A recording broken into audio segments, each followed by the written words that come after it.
Berdasarkan pertimbangan hukum dan kutipan putusan di atas, telah jelas bahwa Mahkamah dalam melaksanakan kewenangan sebagaimana dimaksud dalam pasal 24C ayat 1 Undang-Undang Dasar 1945 tidak hanya sebatas mengadili angka-angka atau hasil rekapitulasi penghitungan suara, tetapi juga dapat menilai hal-hal lain yang berkaitan dengan tahapan pemilu berkenaan dengan penetapan suara sah hasil pemilu.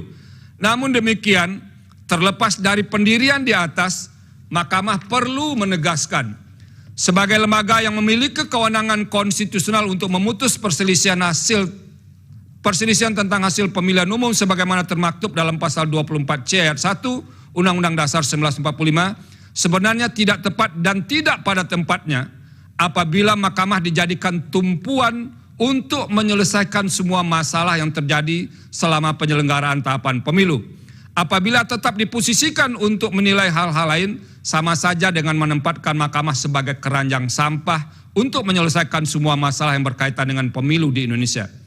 Dalam hal ini, lembaga yang telah diberikan kewenangan untuk menyelesaikan pemilu seperti Bawaslu, Gakumdu harus melaksanakan kewenangannya secara optimal demi menghasilkan pemilu yang jujur dan adil serta berintegritas.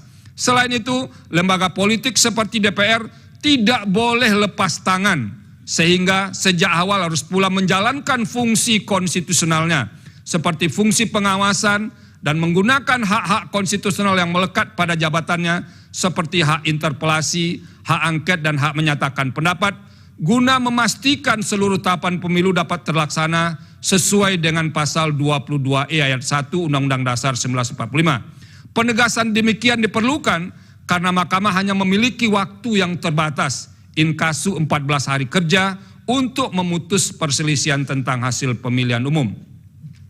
Berdasarkan uraian pertimbangan hukum di atas, eksepsi termohon dan eksepsi pihak terkait yang pada intinya menyatakan Mahkamah tidak berwenang mengadili permohonan akuo dikarenakan pemohon tidak mendalilkan perselisihan hasil suara pemilihan presiden dan wakil presiden berupa penghitungan secara kuantitatif, melainkan mendalilkan pelanggaran kualitatif yang bersifat terstruktur, sistematis, dan masif, adalah eksepsi yang tidak beralasan menurut hukum.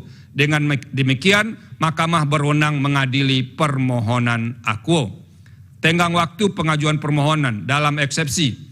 Menimbang bahwa sebelum mempertimbangkan lebih lanjut tenggang waktu pengajuan permohonan, Mahkamah akan mempertimbangkan terlebih dahulu eksepsi pihak terkait mengenai tenggang waktu pengajuan permohonan. Selanjutnya dianggap diucapkan bahwa pemohon mengajukan permohonan penyelesaian perselisihan hasil pemilu terhadap penetapan perolehan suara hasil pemilu presiden dan wakil presiden tahun 2024 ke Mahkamah pada tanggal 21 Maret 2024 pukul 00.58 WIB berdasarkan akta pengajuan permohonan pemohon nomor 01/01 /AP3/Pres/PAN.MK /03/2024 bertanggal 21 Maret 2024. Dengan demikian, permohonan pemohon diajukan masih dalam tenggang waktu sebagaimana ditentukan pasal 74 ayat 3 Undang-Undang MK, pasal 475 ayat 1 Undang-Undang Pemilu, dan pasal 7 ayat 2 PMK 4 2023 sebagaimana telah diubah dengan PMK 2 2024. Berdasarkan pertimbangan hukum di atas, eksepsi pihak terkait mengenai pengajuan pemohon telah melewati tenggang waktu adalah tidak beralasan menurut hukum. Dengan demikian, permohonan pemohon masih dalam tenggang waktu. Kedudukan hukum pemohon dalam eksepsi. Menimbang bahwa sebelum mempertimbangkan lebih lanjut kedudukan hukum pemohon, Mahkamah akan mempertimbangkan terlebih dahulu eksepsi pihak terkait yang pada pokoknya menyatakan pemohon tidak memiliki kedudukan hukum untuk mengajukan permohonan akuo. Eksepsi tersebut selanjutnya dianggap diucapkan. Bahwa berdasarkan keputusan Komisi Pemilihan Umum nomor 1632 tahun 2023 tentang penetapan pasangan calon presiden, calon peserta pemilihan umum presiden dan wakil presiden tahun 2024 bertanggal 13 November 2023 dan keputusan Komisi Pemilihan Umum nomor 1644 tahun 2023 tentang penetapan nomor urut pasangan calon peserta pemilihan umum presiden dan wakil presiden tahun 2024 bertanggal 4 November 2023. pemohon adalah pasangan calon presiden dan wakil presiden peserta pemilu presiden dan wakil presiden tahun 2024 dengan nomor urut 1. Berdasarkan pertimbangan hukum di atas, eksepsi pihak terkait mengenai kedudukan hukum pemohon adalah tidak beralasan menurut hukum. Dengan demikian, pemohon memiliki kedudukan hukum untuk mengajukan permohonan aku.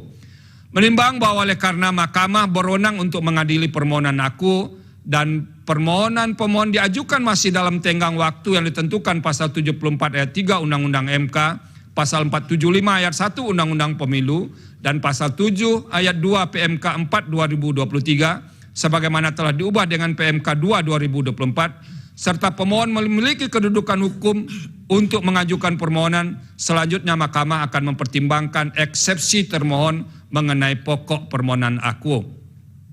Dalam eksepsi, menimbang bahwa terhadap permohonan pemohon, termohon mengajukan eksepsi yang pada pokoknya menyatakan format permohonan tidak sesuai dengan pedoman penyusunan permohonan. Eksepsi demikian seterusnya dianggap diucapkan. Termohon juga mengajukan eksepsi pada pokoknya menyatakan dalil-dalil permohonan pemohon merupakan dalil yang tidak jelas dan kabur. Selanjutnya dianggap diucapkan.